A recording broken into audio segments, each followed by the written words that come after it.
No dia 22 de agosto de 2005, às 6 horas e 33 minutos da manhã, eu abri uma caixa de leite. E 24 horas e 48 minutos depois, a mesma caixa de leite foi descartada. Imagina se a gente lembrasse de tudo desse jeito, assim, com esse nível de detalhe.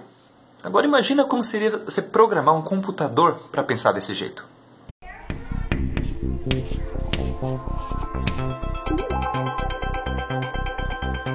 Buenos dias! Hoje o Top Models vai lá para a Argentina. Bom, não, mas talvez você vá, eu continuo aqui com você no YouTube. E a gente vai começar contando um conto de um escritor argentino. Para quem não conhece, eu super recomendo Jorge Luis Borges ou Jorge Luis Borges. Um cara que senta ali entre o realismo e o modernismo, nessa coisa que foi o realismo fantástico, que pegou a América Latina de sopetão. Realismo fantástico, realismo mágico. Foi um negócio que aconteceu aqui entre a década de 60 e 70 e que, ainda hoje é uma das grandes marcas da América Latina, assim, no contexto literário. Super recomendo.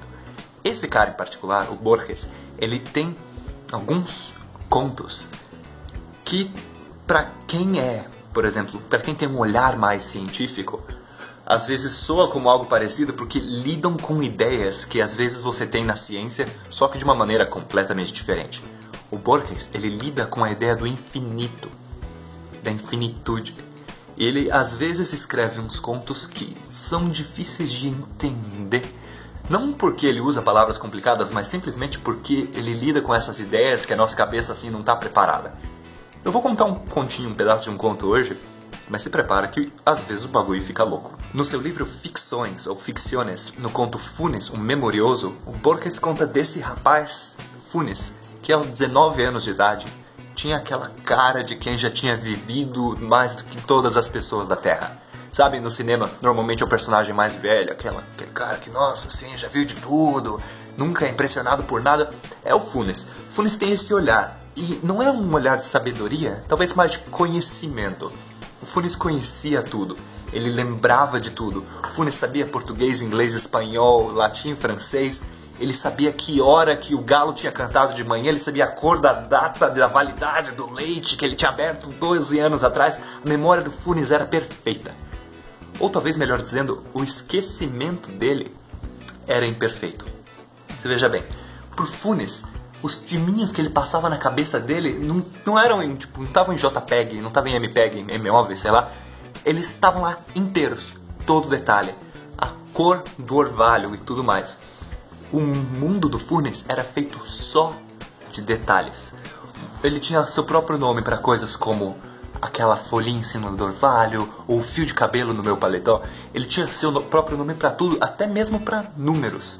E o narrador discute isso com ele, inclusive. Ele fala: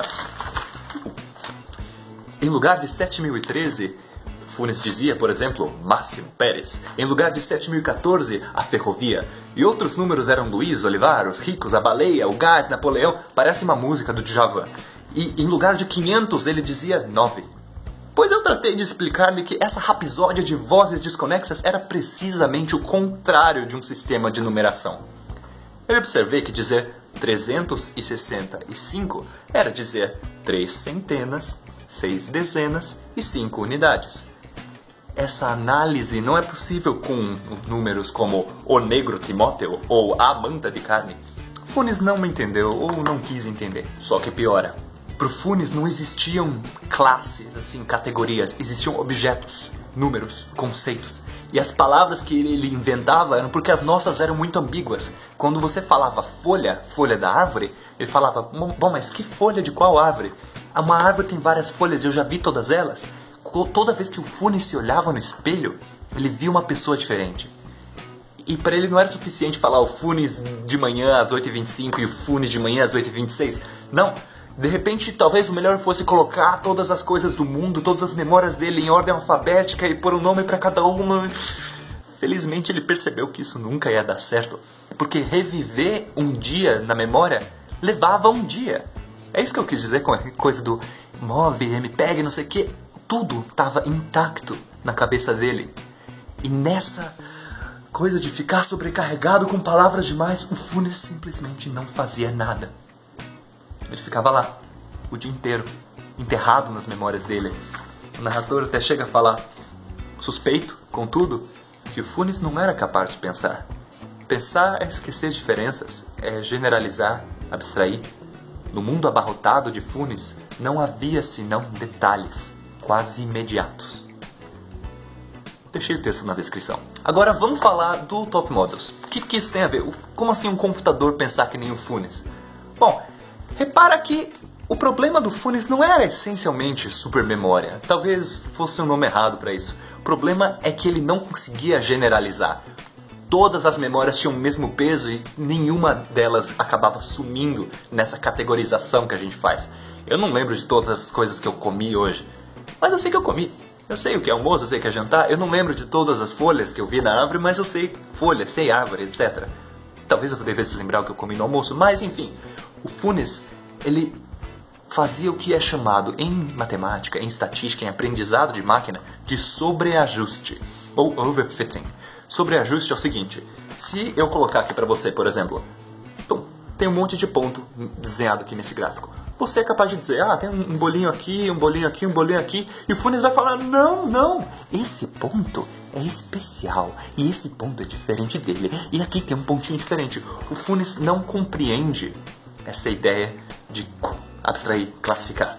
Dando um exemplo melhor, imagina que você tem dados que você quer descrever como modelo. Então, por exemplo, eu vou descrever esses dadinhos azuis aqui, esses pontos azuis, vou dizer eles são tipo uma reta. Então, uma reta, eu uso um parâmetro A e um parâmetro B. Voilà, simples. Mas não ficou muito bom, não ficou assim uma aproximação muito boa. Então eu vou tentar melhor. Vou tentar 3 parâmetros, uma parábola. A, B, C. Voilà, uma parábola. Tá ok, tá uma aproximação assim, legal. É uma explicação. Como é que eu explico a ordem desses pontos azuis, a localização deles? É tipo uma parábola. Mas não, vamos fazer melhor. Se você tentar explicar eles com um modelo mais complicado ainda. Olha, uma equação assim, do 4º grau, tem A, B, C, D, 5 parâmetros e olha só que lindo. Explica perfeitamente. Só que você é meio roubado, né? Você está usando um monte de parâmetro para descrever isso. Essa é a ideia de sobreajuste. Quando você cria um modelo querendo reproduzir a realidade, querendo reproduzir os seus dados, você cria um modelo com tanto parâmetro, tanta coisinha que, sim, ele acaba se adaptando exatamente àquele contexto, esse modelo perde poder. É como se eu tentasse, sei lá, descobrir em que dia da semana que eu tenho sono. Eu listo todos os dias que eu tenho sono, aí eu descubro a regra. A regra é, eu tenho sono na segunda-feira, a menos que seja feriado, ou talvez se tiver um jogo da Copa. Esquece isso aí. Regra simples. A função de um modelo não é ser um espelho da realidade. A função do modelo não é reproduzir e só. É explicar. Então, se eu olho todos os dias que eu já tive sono e percebo, eu tenho sono de segunda-feira. Tem exceções, mas não, basicamente é segunda-feira. Pronto, tá aí. É uma regra, uma abstração. Isso eu já posso usar para entender um pouco melhor o mundo. Já o Funes, ele não conseguia fazer isso. Ele não tinha esse poder de generalizar, de abstrair. Ele atuava como um modelo sobreajustado, assim, um modelo desajustado, de certa forma. Ele não percebia que certas coisas seguiam regras. Para ele, 365 e 366 eram palavras que não tinham nada a ver uma com a outra, enquanto pra gente não. 3 centenas, 10 dezenas e 5 ou 6 unidades. O Funes, nessa de supermemória, não percebia que muitas coisas no mundo seguem regras. Ou quando não seguem uma regra perfeitamente, elas podem ser explicadas de maneira bem decente usando regras. É isso que o Funes não entendia. Então, para ele, o mundo era essencialmente imprevisível. Só detalhes. Ireneu Funes morre em 1889 de uma congestão pulmonar. Enfim, se você gostou, avisa que eu faço mais, tem muito mais de onde veio esse.